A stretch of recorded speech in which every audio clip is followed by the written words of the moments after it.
Lihatlah, tahukah saudara, kalau kita menurunkan berkat keturunan kepada anak-anak kita, itu sebenarnya memberikan kepada anak-anak kita, ya, percepatan, ya, untuk berkat-berkat yang sudah disediakan Tuhan, pergandaan, ya, hal yang melimpah-limpah dibanding dengan apa yang kita buat bagi Tuhan.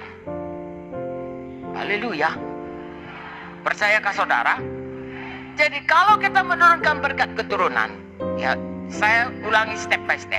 Kalau kita sungguh-sungguh mengikut Tuhan, saudara sudah sering membaca di dalam Ulangan 28. Diberkatilah engkau di sini, diberkatilah engkau di ladang, diberkati. Kita diberkati. Kita paling suka ayat 13 yang berkata, engkau akan tetap naik, tidak mau turun, tidak akan turun, engkau akan jadi kepala. Tetapi hari ini, saya dan saudara biarlah melihat, kalau kita sungguh-sungguh mengikut Tuhan, keturunan kita pun diberkati Tuhan. Bukan hanya diberkati, tetapi didorong cepat sampai kepada panggilannya. Makanya panggilannya tidak heran kalau Elisa 2 kali ganda. Kalau anak-anak kita juga saudaraku, sedikitnya 2 kali ganda daripada apa yang kita peroleh daripada Tuhan. Tetapi lagi-lagi ini adalah pilihan. Haleluya. Pilihan dari hati kita dan kemudian diikuti dengan melakukan firman Tuhan. Pilihan kalau kita tidak kerjakan tentu tidak bisa. Jadi saudaraku, kalau kita jadi menurunkan berkat keturunan, saya singkatkan aja. Kalau kita mau memberikan legacy, kapan kita katakan legacy, biasanya itu legacy yang baik, ya, bukan untuk keturunan. Kapan kita mau menurunkan legacy yang baik ini, berarti kita menurunkan satu sifat yang baik. Kalau secara badani itu namanya seperti DNA. Tahu saudara DNA? Ya, sifat yang sama dari orang-orang yang satu keturunan. Kalau kita sungguh-sungguh mengikut Tuhan, menyiapkan legasi bagi anak kita, maka DNA kita itu turun sama anak kita. Haleluya. DNA itu adalah satu potensi untuk bisa dikembangkan.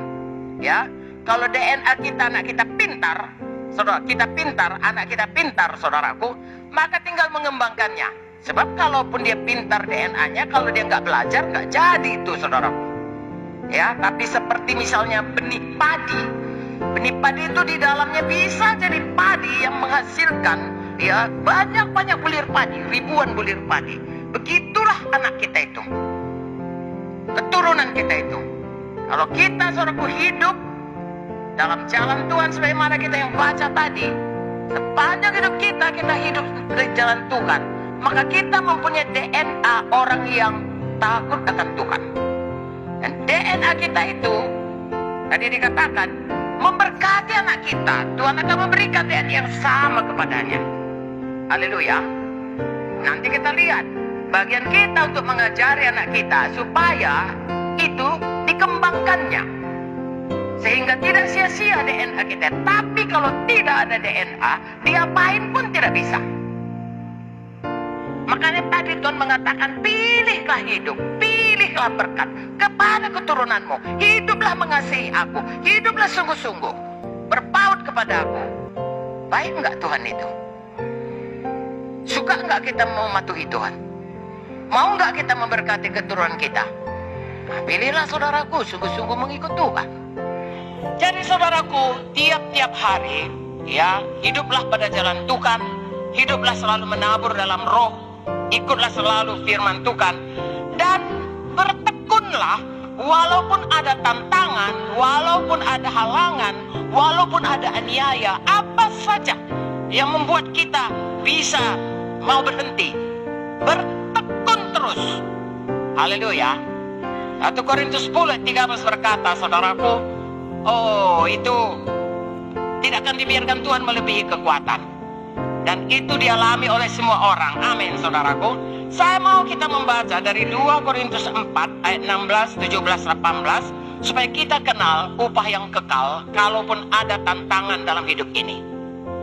Upah yang kekal, keturunan kita diberkati, kita pun diberkati, kita pun dapat upah yang kekal di sorga. Coba saudara baca 2 Korintus 4, 16 sampai 18. Oke. Sebab itu, kami tidak tawar hati. Tapi meskipun manusia lahiriah kami semakin merosot, namun manusia batiniah kami dibaharui dari sehari ke sehari. Sebab penderitaan ringan yang sekarang ini mengerjakan bagi kami kemuliaan kekal yang melebihi segala-galanya, jauh lebih besar daripada penderitaan kami. Sebab kami tidak memperhatikan yang kelihatan, melainkan yang tidak kelihatan. Karena yang kelihatan adalah sementara, sedangkan yang tak kelihatan adalah kekal. Jadi saya dan saudara di dalam Yesus harus selalu melihat kekekalan. Apapun yang kita hadapi, lihat kekekalan. Di bumi ini Tuhan berjanji memberikan kita kemenangan. Kita lebih dari orang yang menang. Tuhan tidak pernah meninggalkan kita, membiarkan kita. Dia akan selalu memberi jalan keluar. Dan kalau selesai di dunia ini, upah yang kekal menyertai kita. Dan kalau masih ada keturunan kita, upah itu turun kepadanya juga.